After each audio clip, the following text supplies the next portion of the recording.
2026ರ Commonwealth games ಕ್ರೀಡಾಕೂಟದ ಮಹಿಳೆಯರ short foot F57 ವಿಭಾಗದಲ್ಲಿ ಕಂಚಿನ ಪದಕ ಗೆದ್ದ ಭಾರತದ ಪ್ಯಾರಾ ಅಥ್ಲೀಟ್ ಹೆಮ್ಮೆಯ ಕನ್ನಡತಿ ಶಿಲ್ಪಾ ಕೆ ಶೈಲಾ ಅವರನ್ನ ಗೌರವಪೂರ್ವಕವಾಗಿ ಮನೆಗೆ ಬರಮಾಡಿಕೊಂಡು ಸತ್ಕರಿಸುವ ಸೌಭಾಗ್ಯ ನನ್ನದಾಯಿತು ಎಂದು ಕೇಂದ್ರ ಸಚಿವ ಎಚ್.ಡಿ. ಕುಮಾರಸ್ವಾಮಿ ಹೇಳಿದರು.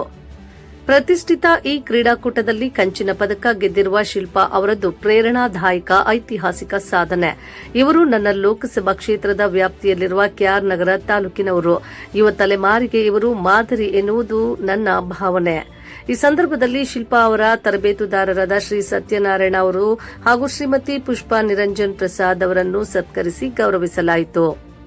ಕೆಆರ್ ನಗರ ತಾಲೂಕಿನ ಕಂಚುಗಾರಕೊಪ್ಪಲು ಗ್ರಾಮದ ಸಾಮಾನ್ಯ ರೈತ ಕುಟುಂಬದ ಕುಡಿಯಾದ ಶಿಲ್ಪಾ ಅವರು ತಮ್ಮ 4ನೇ ವಯಸ್ಸಿನಲ್ಲಿದ್ದಾಗಲೇ ಭೀಕರ ಅಪಘಾತದಲ್ಲಿ ಎಡಗಾಲು ಕಳೆದುಕೊಂಡು ಅಂಗವೈಕಲ್ಯಕ್ಕೆ ತುತ್ತಾಗಿದ್ರು. ಆ ನೋವು ಮತ್ತು ಅಂಗವೈಕಲ್ಯವನ್ನ ದಿಟ್ಟತನದಿಂದ ಮೆಟ್ಟಿ ನಿಂತ ಅವರು ತಮ್ಮ ದೃಢ ಸಂಕಲ್ಪದೊಂದಿಗೆ ಇಡೀ ರಾಷ್ಟ್ರವೇ ಹೆಮ್ಮೆ ಪಡುವ ಸಾಧನೆ ಮಾಡಿದ್ದಾರೆ.